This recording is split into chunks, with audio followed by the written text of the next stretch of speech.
Good morning again. Hope you're good. Hope you're doing well. It's your boy Ike, coming back with another episode of 5 Skip Updates. It's been quite a long week. I don't know how your week has been, guys. I hope your week has been good. On my side, my week has been fairly okay. Fairly okay, I'm not gonna lie. It's been quite busy, up and down, but more or less not too bad. Gearing up for the weekend. Tomorrow is gonna be another beautiful day of soccer. Before we continue into the topics of today, what is your thoughts about this thing? Yeah, Mamelodi Sundowns is playing the CAF Champions League final, and then all other games, PSL games, are scheduled for the same time.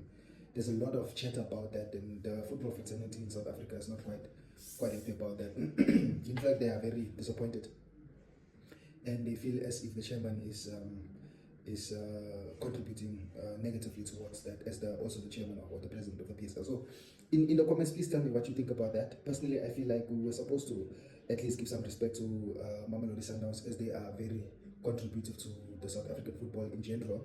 But tell me, what is your thoughts in the comments? I've said my piece, and whatever you make of it, you make of it. I think that we could have done better in that regard. Today's show, I made a couple of notes that if there's a PowerPoint that I made. I don't know where I can share this thing with you guys, but I'll find a way. Maybe I'll open up what you call this thing. What is this thing? Google Drive, where I can just drop it and share a link, and then people can just go get it. Today I want to call the show Money Matters, right? There's a lot of chatter about us losing players because we don't pay good salaries. So I wanted us to take a look at the salary structure of Orlando Pirates top earners.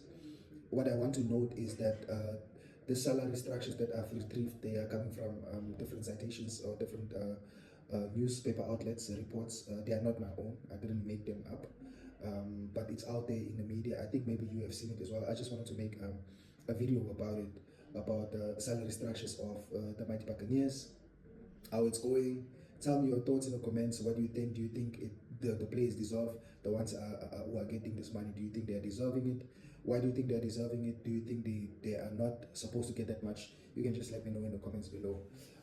So today's show will just be about the approximation of the salaries and who are the top earners. So the first on the list is Deon Hotto. Deon Hotto is his position is a versatile player. He's a midfielder. He's also now a left back. He can play right wing, he can play right back, he can play left wing. He's a very, very versatile player. He is apparently he's our highest earner. He earns around 500,000 a month at Orlando Pirates, which is a significant amount of money. But then again, the football world, you don't really get surprises because people are earning a lot of money in football. Second is Makgopa. His position is a striker and a significant contributor in the offense of the team. He's the second highest earner at the club, apparently, according to sources that I've cited. He earns about 200,000 a month, which is also not bad. It's actually very good if you're earning about 200,000 a month. Third on the list is Innocent Maela.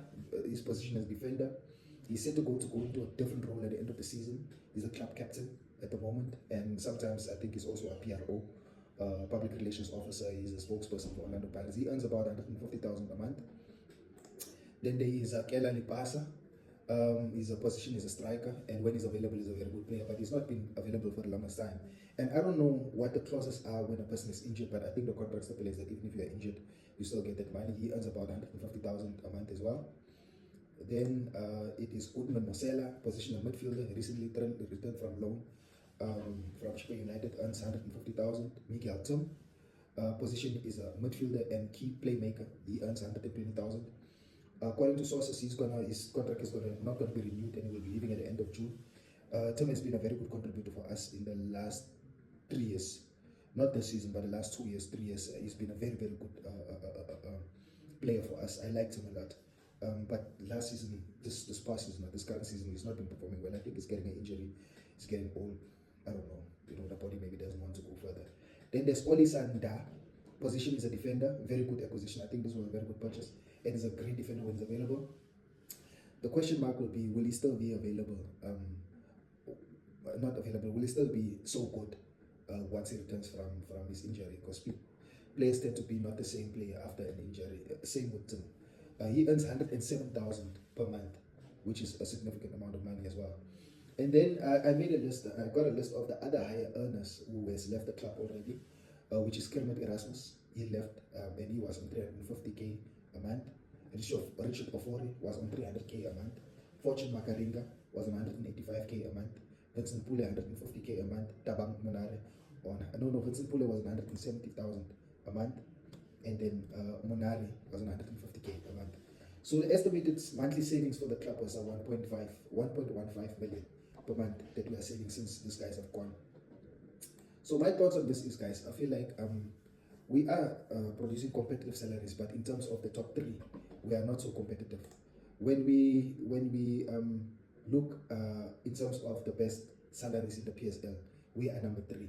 Mamelodi Sundowns is the number 1 best paying club in SA. Number 2 is Kaizer Chiefs, and then it's Orlando Pirates. So when we gauge ourselves competitively or comparatively between the top 3, we are the least best paying club in South Africa, which also then gives you a picture why it might be that other players would want to leave to other clubs like Al Ahly, like even Mamelodi Sundowns, because these clubs, they are offering better wages, they are offering better structures.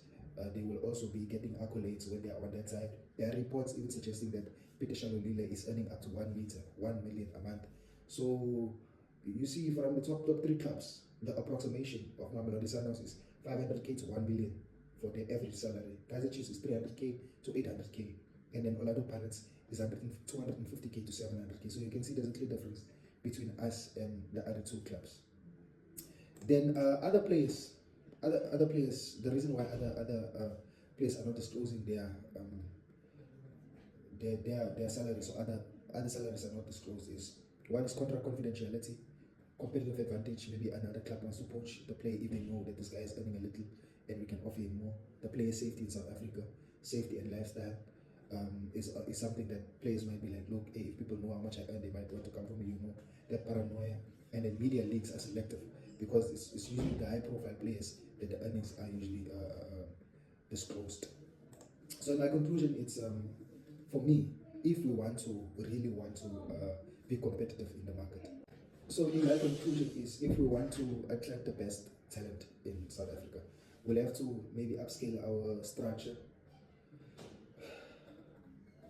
But then again, we are a club that has pride. If you want to play for us, it's for the badge.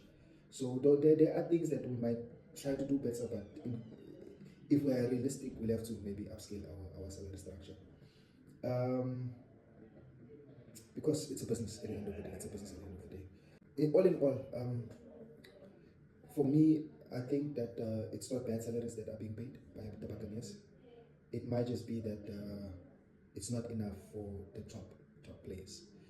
If we were to make a figurative comparison, I would say we are Atletico Madrid, Kaizer Chiefs will be Barcelona, and Mamelodi Sundowns will be Real Madrid in terms of a structure in a league that is quite good as well. So I would say that we are Atletico Madrid because we attract good players, but not the best players, and we can still compete, but we won't always get the accolades.